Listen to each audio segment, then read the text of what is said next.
Kiddushin Daf Yomi KIDDUSHIN. Torah is not a business. Emet kenei va'al tmכור. We're going through these terribly difficult times at the moment, and I was thinking as I was saying the korbanot this morning, the korban Talmud every morning, that it was brought in the Beis Hamikdash. There were times when there was war, then when there was threat, when there was danger, the korban Talmud was brought.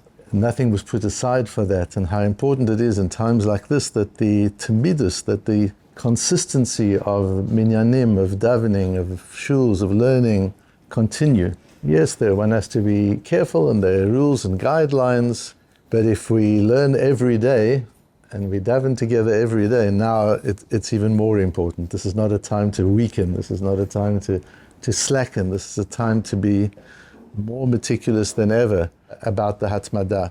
It's too early to even respond to what has happened and what's going on. It's just beyond words. We can't comfort the people who have had losses because we don't have the words to do it. We don't have the frameworks with which to do it. We can't talk, we don't have the language with which to talk about it. We're in a state of such shock, nationally and individually, that we just have to help each other through this time until we're able to begin the healing process. But one of the things we do know is the Isur of Lo Tignov that we've got in the Aseres HaDibros and the Ten Commandments isn't talking about stealing money. We know that's from Lo Tigzo in Parshas Kedoshim. Lo Tignov is about kidnapping people and using them for ransom. It's something so inherently repugnant to the Torah, as repugnant as all the other Lo Ta'aseh on the left-hand side of the luchos. It's just morally repugnant in every kind of a way, because there are some things that don't have a price. And when you treat them as commodities, you diminish what it is in essence, and human life is one of those things. Human life doesn't have a price. It has value, but it doesn't have price. Price and value don't go together. We're so brainwashed by the business world that everything has a price. Anything that has a value has a price. No, there are some things that have a value that are priceless. There was once an American tourist that was with us on a tour of Versailles outside Paris, and he kept on saying to the French guide, "How much does this place cost?" And she kept on saying, "It's not for sale," and he kept on saying, "But everything's for sale. If I were to buy it, how much would I have to pay?" And she just couldn't get it. It was such a cultural difference, this American kind of culture that everything's for sale, the right price, everything's for sale. And that leads right into the thing of human life is for sale too. So you grab somebody and hold him for ransom because he has a price. And that's why the case of the Maharam Rutenberg, where the Maharam Rutenberg was captured and issued an instruction not to be ransomed. We've got to get rid of this idea that there's a price, that you can buy people and sell people. And Torah is another thing that has become a commodity and that doesn't have a price. It's valuable beyond having a price. Torah is not a business. We learned that sugya back in the Dorim and Daf Lamed Zayin. We've got it here again in a different form. It starts with the psukim about Pora Aduma, because our sugya comes at this through a strange aside, as the Gemara often does, where we have the din of Lakhu letamei me'afar sreifat hachatat v'natan alav mayim chayim el keli. You take the ashes of the burnt para aduma, the red heifer, and you mix it with the water that has been brought up from the spring, and that action of mixing the water and the heifer is called kiddush. That is the kiddush hamayim or kiddush heifer. That's when the act of kiddush takes place, and then it is sprinkled using the Ezov, it is sprinkled on the person or the kelim that have become tameim. Says the Rambam, Haschar pasul b'kiddush v'hazaya ve'enu posel b'milui. If the person doing the kiddush, the mixing of the water and the efer and the hazaya is paid for the job, that pasels the job. That makes it pasul.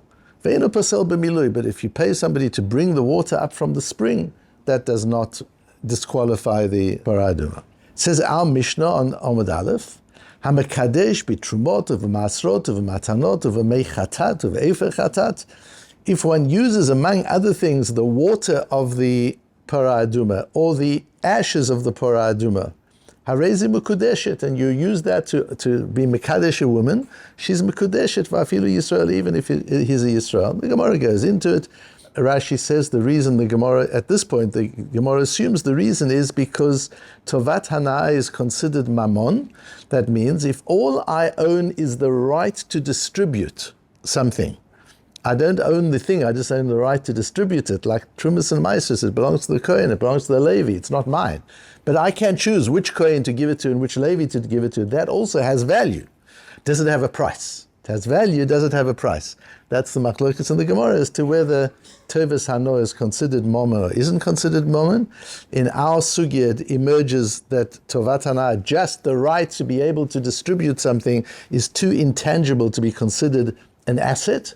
Yet Rabbeinu Chananel says we paskin on our sugya. Rabbeinu Chananel brings the psak that we hold that it is mammon, that one really can do it. Anyway, our Gemara assumes that Tovat Hana'ah is not Hana'ah, so then why is she mekudeshet? Why can you use the Efer HaPara, which has no use, it doesn't belong to anybody, the ashes of the para or the water that's going to be used for the para, why can that be used for Kiddushin if Tovat Hana'ah is not mammon, as it isn't according to our sugya? How does that work? And then the Gemara asks, in fact, we've got our Mishnah that says that woman is mekudeshet u'ramina, but we've also learned, hanotel schar ladun, if a judge takes money to judge, dinav betelim, his case is considered invalid.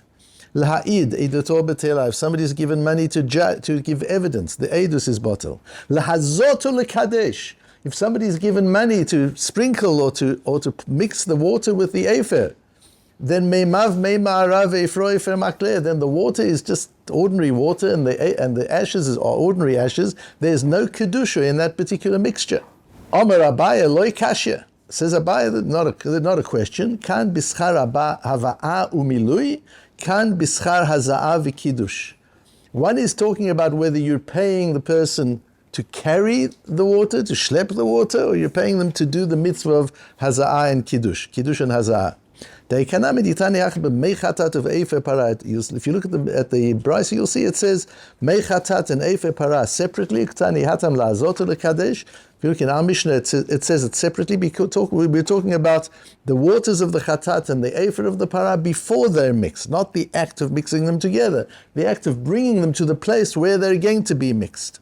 And Rashi says, that's the end of Perek Sheni of Kiddushin.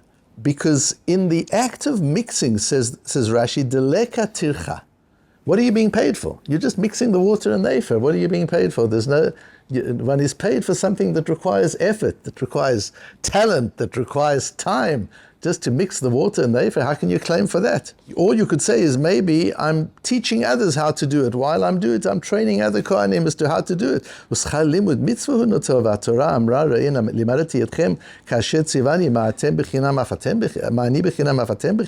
You're not allowed to charge somebody to teach them Torah, and we're going to see in the Ritva that goes beyond teaching Torah. It's not only about teaching Torah. You can't charge somebody to teach Torah. So what are you being paid for?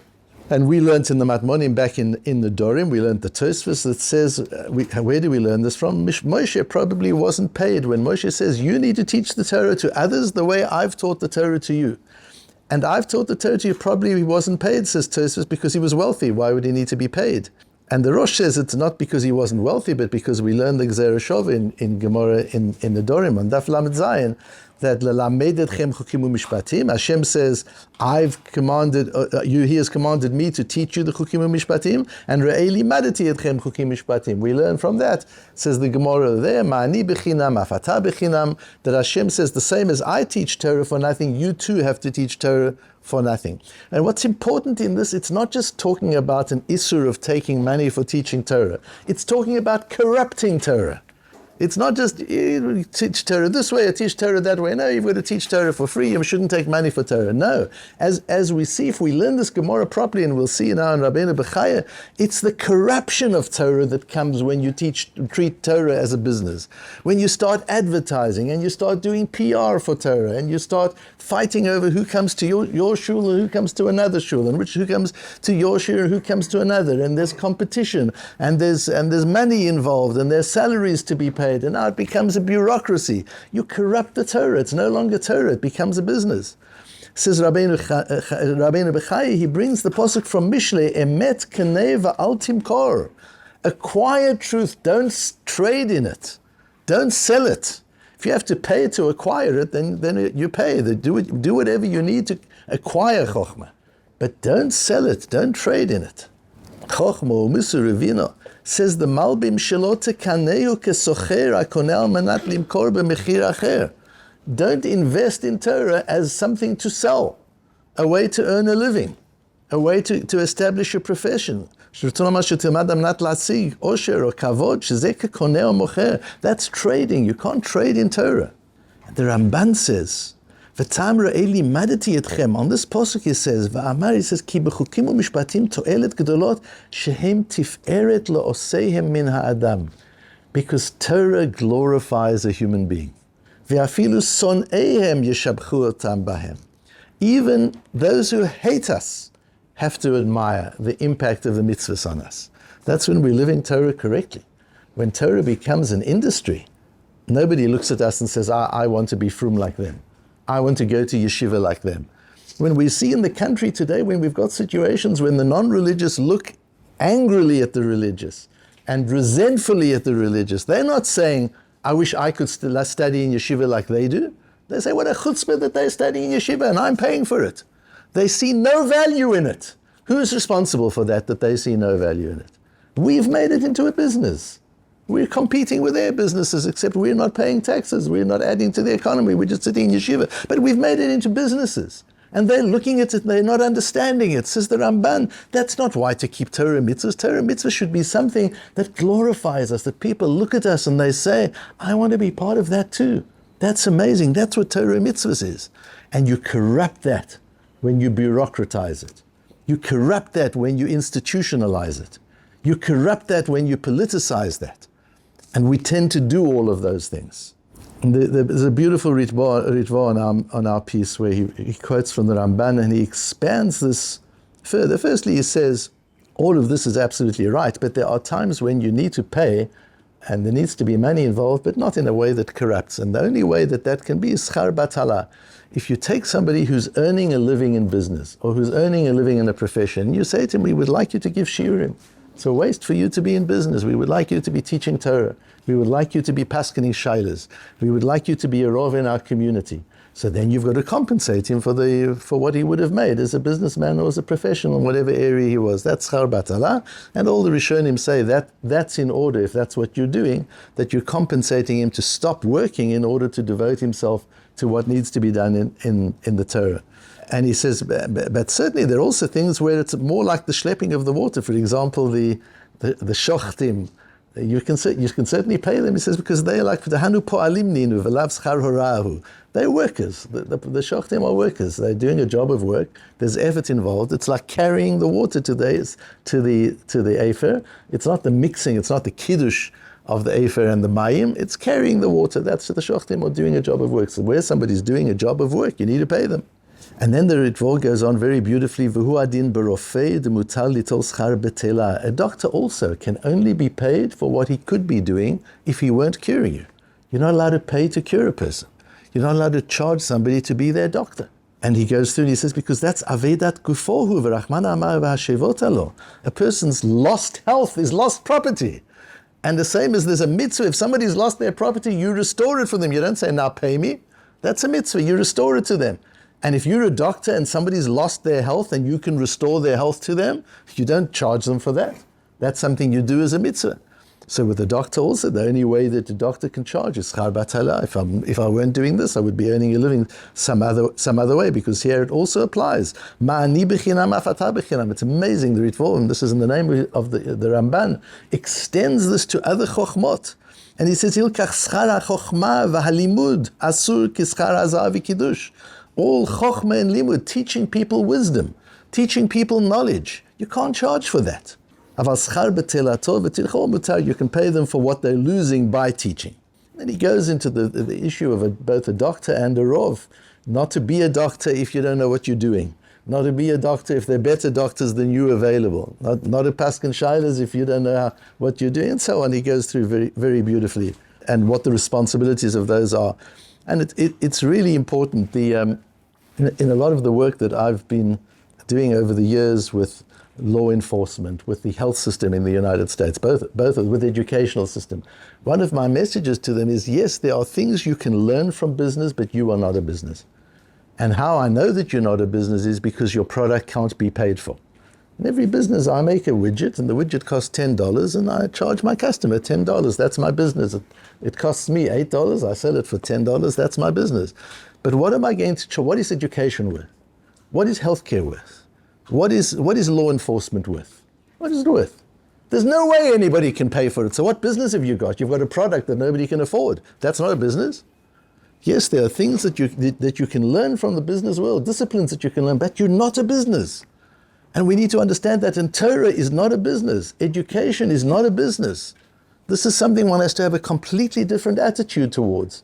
And if we're paying people, we're only paying people for what they could otherwise be doing. And we'd better make sure that what they're doing in the Torah world is worth that. It's worth them rather than not doing the other stuff and doing this instead. Not just a blanket thing of paying everybody who wants to learn, no matter how much, no matter how good they are or how bad they are, but to understand it's schar b'tzelah. And there's got to be value in that, to make sure that as we explore the interface between money and Torah, Torah never becomes an industry, Torah never becomes a bureaucracy, an institution, and Torah never becomes a business.